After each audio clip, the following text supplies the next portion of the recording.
Hi everyone! Today I'm going to show you how I made this wonderful creative rose obelisk, which is going to support my Eden rose growing in the front of the house.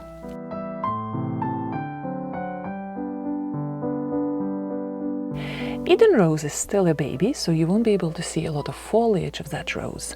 But Eden rose is a very strong climber, so just imagine its beautiful foliage in the midst of macrame roping. It's going to look magnificent in a year or two.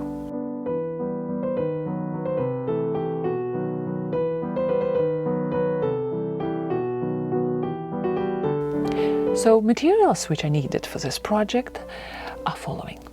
I decided to go with power-treated wood. Climbing rose support cannot be made out of untreated wood. The construction will be prone to quick rotting of wood.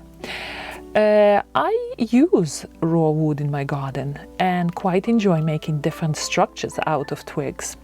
But I know that those constructions are not weight-bearing.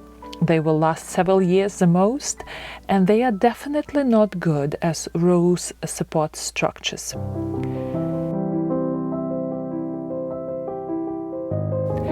The planks are approximately 1.5 inches wide by 1.5 inches deep, and the length of them is approximately 96 inches tall, which is around 8 feet or almost 250 centimeters.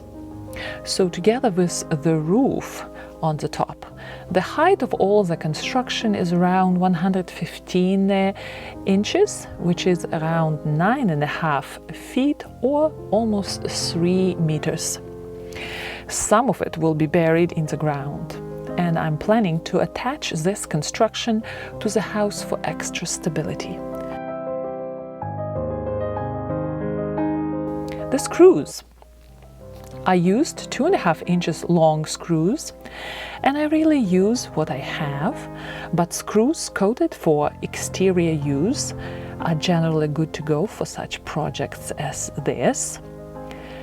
I made sure that screws will have 1.5 lengths of the planks to make construction more secure.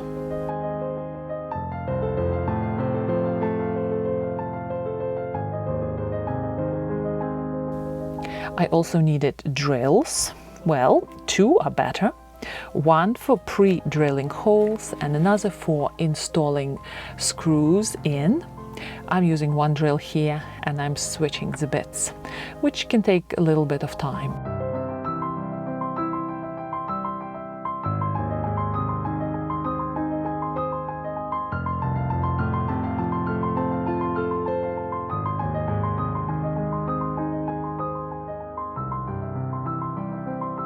Here I'm making the basic construction.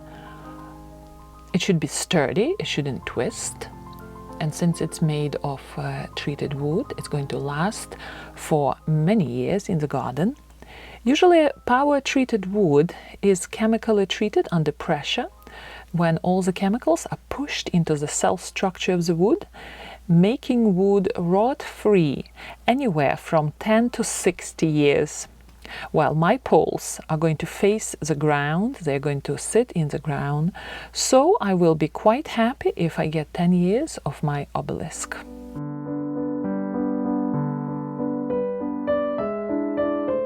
I don't really have strong carpenter skills, so connecting those 2 planks together can be quite challenging. Here I have a chair to help me do that.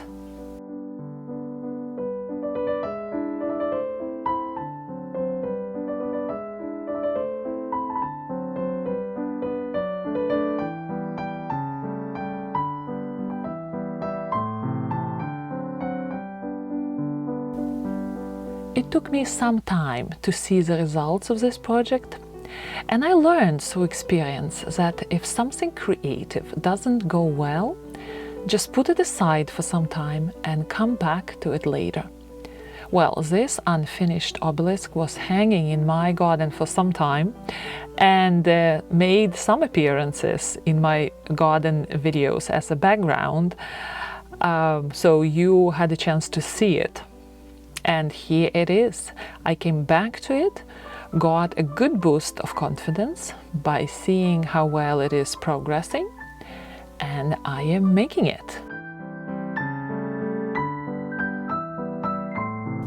Here I have twigs, which I always save from my trees in the garden, and I am making the roof to that obelisk.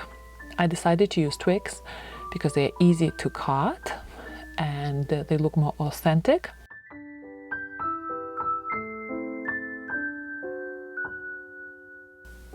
I'm cutting my twigs on the angle because I want to connect them at the top. In a minute you will know what I'm talking about.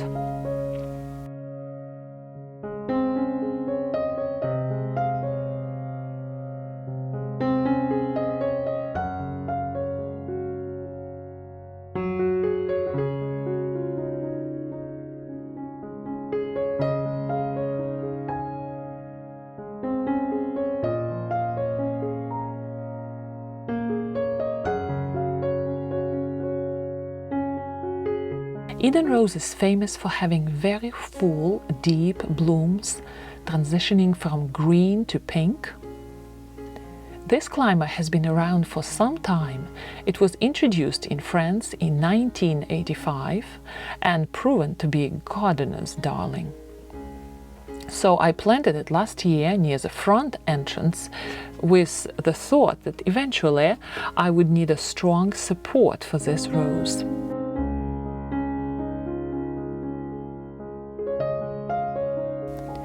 Here I'm running into a little problem how to attach those twigs securely to each other. So screws are doing the job.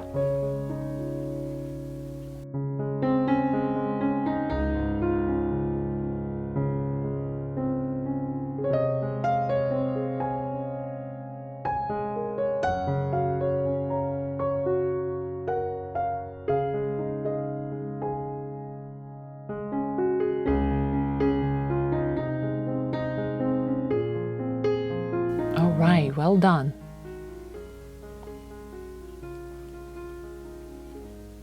This is the first time I'm raising the obelisk up and looking at it, how tall it is. Here I'm wondering if I would need to cut the base a little bit off. Even with coming deep into the ground, it still looks mighty tall. Another thing what I need for this project would be paint. Actually, I used this stain with this muddy green-gray color.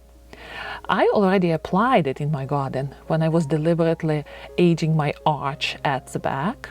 Here is a link to the video how I made it. It's all made by me. So treated wood comes in this light beige color, and it takes several years for it to start to acquire that beautiful aged wood patina.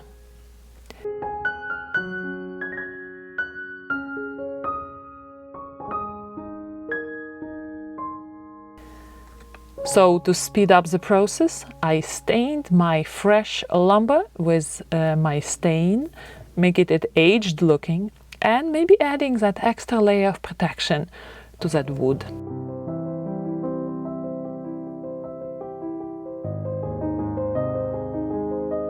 I also needed extra lumber and hardware to attach my arch to the wall of the house. Another big conundrum was their threads. Generally, rope of different widths, usually cotton, is used in macrame projects. I had a dilemma with color and type of rope. I decided to go with acrylic threads, which I'm hoping are not going to deteriorate in outside weather as fast as cotton threads. I decided not to go with thicker rope. The end results might turn out to be too bulky, too much for that space. So after all, I thought to myself, rose is the queen of the garden.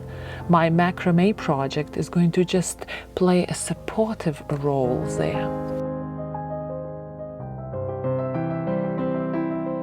Color was a surprising challenge too. I went to our local arts and crafts store, and after some time debating with my daughter on color choices, we decided to go for this faded gray, almost the color of gray straw.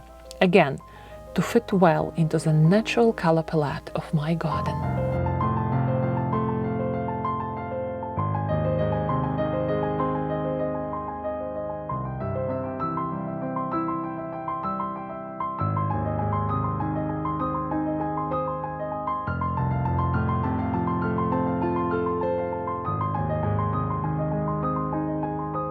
Macrame decorations were huge in Victorian times.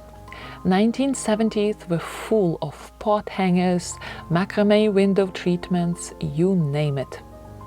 And then it was almost like a very bad taste to have a macrame in your house. But 2020 and 2021 brought the craft of macrame back with renewed delight.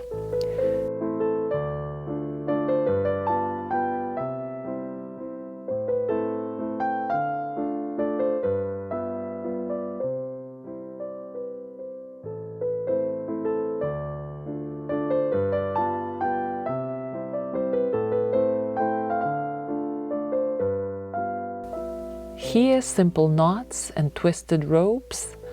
This process goes well with deep thinking and meditation.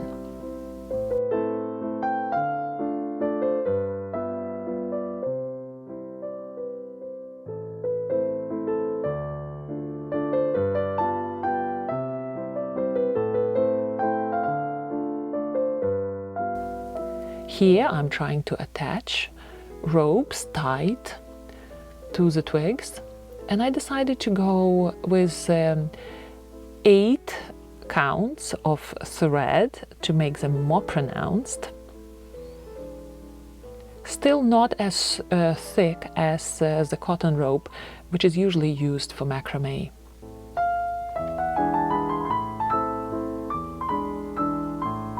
I calculated that I need approximately 3.5 meters for the macrame to be able to go all the way to the end of my project.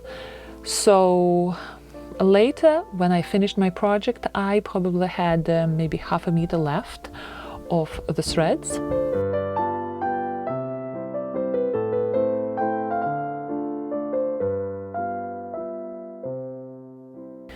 The trick of making knots from very long threads is to keep those threads well organized and not tangled. And here I'm going to use a simple macrame knot, and the name of the knot is square knot. And I decided to organize this knot in alternating fashion. For my obelisk, have a feeling of a roof.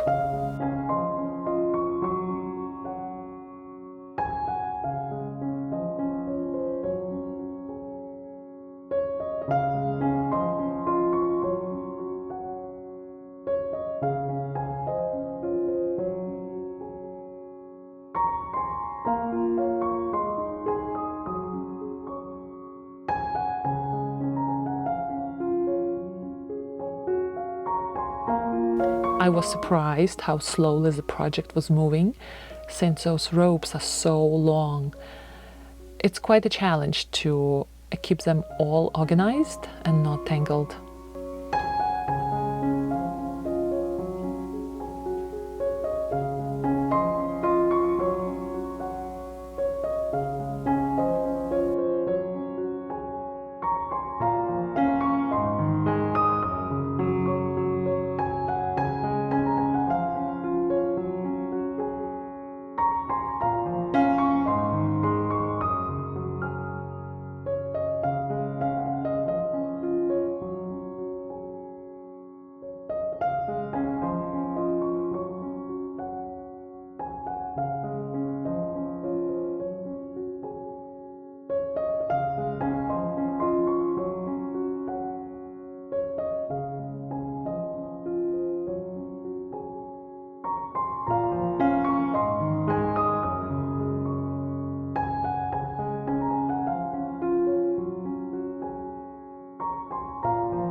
One more piece of equipment which I needed for this project was a staple gun.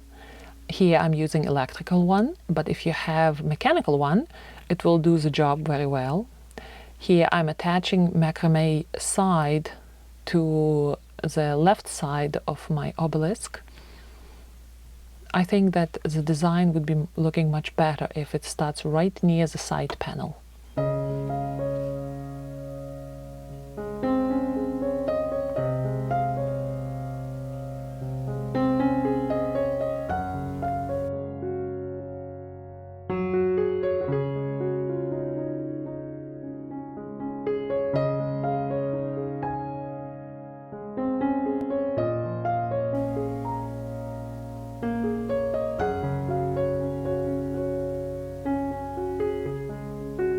Here the decision came quick about the width of my threads.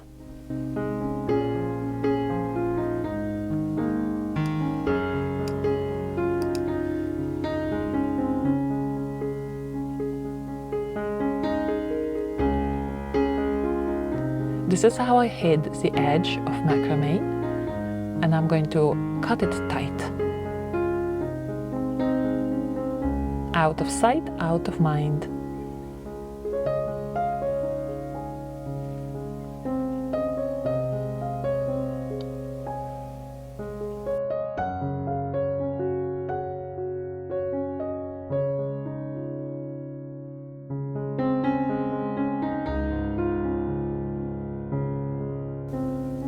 And here came a very exciting time.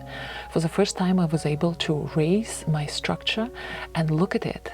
And you know what? I really like how it looks against the green foliage. I just imagined to kind of build it somewhere at the back and plant it somewhere among the foliage of tree branches. It might be looking very well, so that might be the possibility for other projects for the back of the garden. Here I'm trying to untangle the mess, which happened several times to me.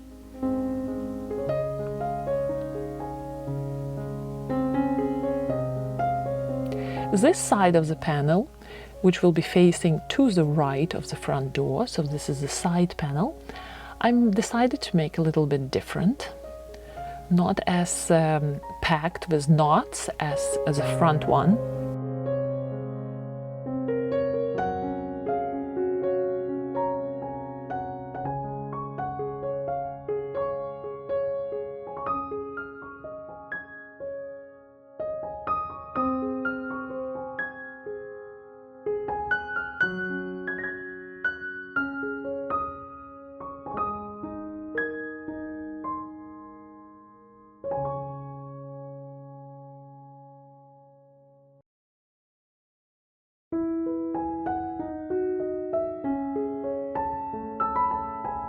The last panel is going to be very simple.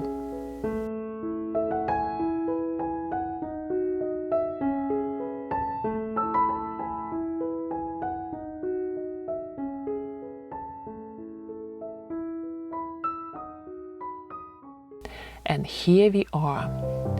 I am trying to put my obelisk onto the plain ground near my rose. It's not buried into the ground, so it is somewhat tall.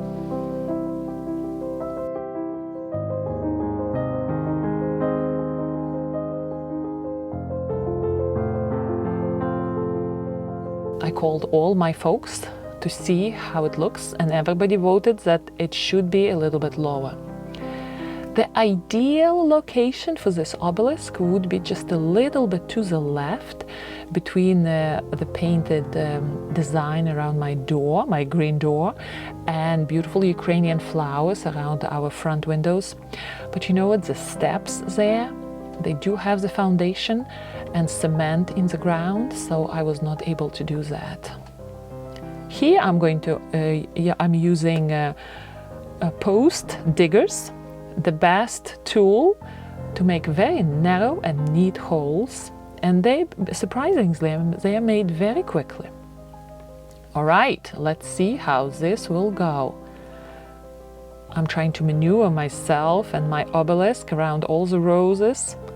Queen of Sweden, trying to put my Eden in the middle.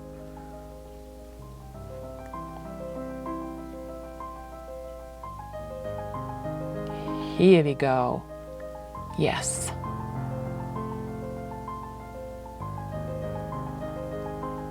Trying to readjust it.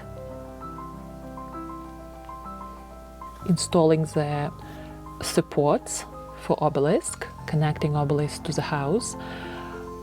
I'm thinking that that would be extra stability, and during the wind and snow, my obelisk is not going to fall.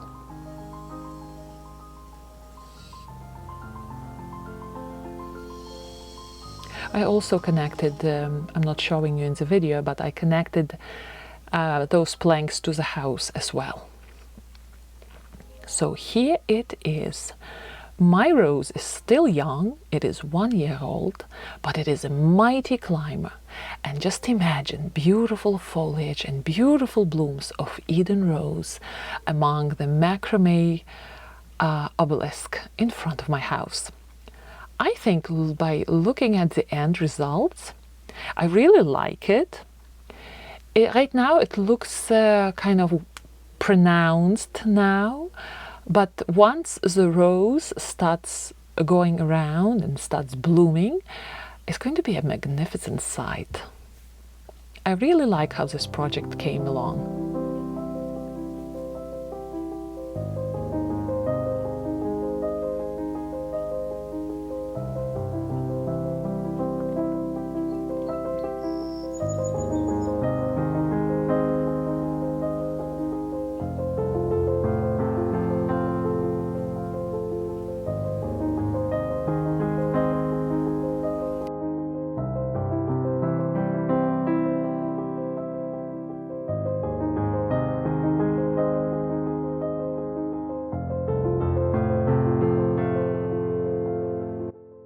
I made sure that I trimmed my yew in front of my rose to give that rose a little bit of breathing space there.